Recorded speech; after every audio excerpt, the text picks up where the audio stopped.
Hello today, my name is Luke Hinsley, I'm a full-time student and an aspiring political candidate. This is what brings me here today. First, it is by Australian custom, on occasions such as this, to acknowledge the traditional owners of the lands of which we live and meet. I come from Wadawurrung country, where I study at Deakin today. I pay my respects to the elders, past, present and emerging. We do the acknowledgement of country in recognition that everything we have is built on what was taken from them.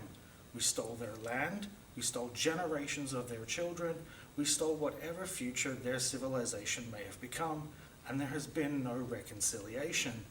And I think there needs to be a mindset change. Australians need to understand that being equal does not mean we are even. We owe an unimaginable debt, and it taints everything we are. In wanting to better myself as a political candidate, I chose to attend university, which I did much later in life, but I don't believe we should ever think we're finished learning. This presentation forms part of a larger overall project, which involved creating my own grassroots initiative, based upon bringing about local change from within a global framework. Herein, I noticed an opportunity. What I noticed at uni was that even though I am a quiet introvert, I seem to be doing most of the talking. If I didn't raise my hand, if I didn't say something, usually nobody else would. This became my issue: student engagement. My framework: politics and the politics of identity. Who are you? Why are you here? What do you want to learn? What do you want to do with what you learn? You might still be figuring out the answers to these questions, but university is the place to figure things out. Explore your interests. Look at topics outside your discipline. Find what piques your curiosity. Engage with your learnings. Read the prescribed readings. Show up to class when you can. Answer questions if you know. Ask questions if you don't. Express yourself and your perspective. Be impressive. Be yourself. Share what you know, and we all help each other learn. But if you don't show up to class, if you don't do the readings, what are you learning? There are different ideas of what identity politics means. In actual politics, identity politics is seen as a way to call for diversity of representation based on factors of identity. More women and more people of color, which I have no problem with. However, what we end up getting politically is different shades of more of the same. It's all surface level. White males are vilified as overrepresented in politics, but changing that has not led to political change.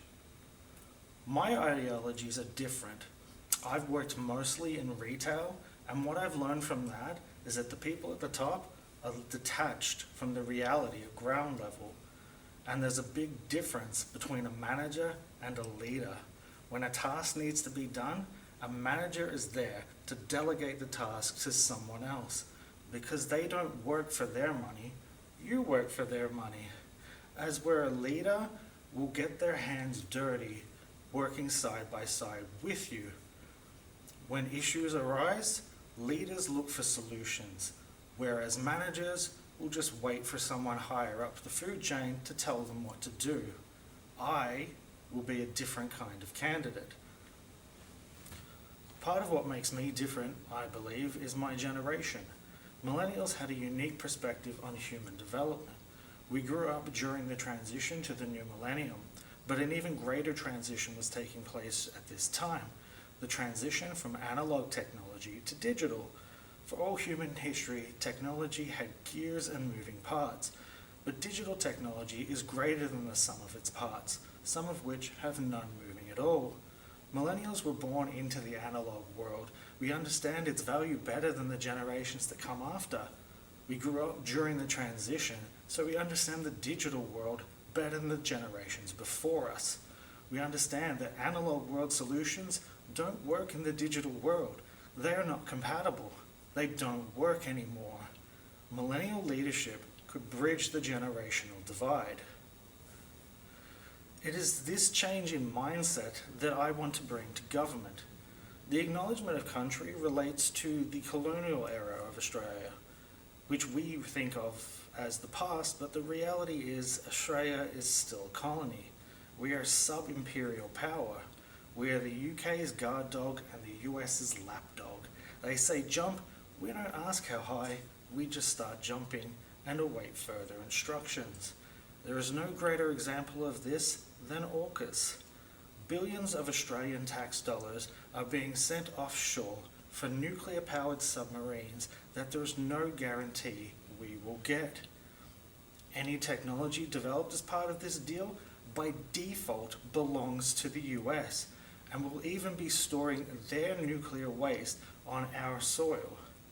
The Liberal Party signed this deal, but the Labor Party expanded it. They're two sides of the same coin. To them, Australia is not a nation to be built, but a colony to be managed. This is why I am independent. I want to build a nation with a prosperous future for all, for the first Australians and the next. On the political side of identity politics, I've been typecast as the villain, the so-called stale, pale male. Well, if I'm to be the villain, then I will choose the villain I will be. I'll be the villain to those who want to hide Australia's barbaric colonial past, to those who oppose climate action, to the corporations who pay no taxes, to those who treat Australia as a colony whose wealth exists to be harvested for other nations. I will be your villain. I will advocate for a better society, to address the causes of issues rather than just treating the symptoms. But I cannot do this alone. In democracy, the power is the people. To succeed, I will need the people's support at every step on the way. The Combahee River Collective, who coined the term identity politics, quote Robin Morgan, who wrote, "I haven't the faintest notion what possible revolutionary role white heterosexual men could fulfill." To that, I quote Parthenax of Skyrim, "What is better, to be born good or to overcome your evil nature through great effort?" My name is Luke Hinsley. I'm a full-time student and an aspiring political candidate, and I thank you for your time.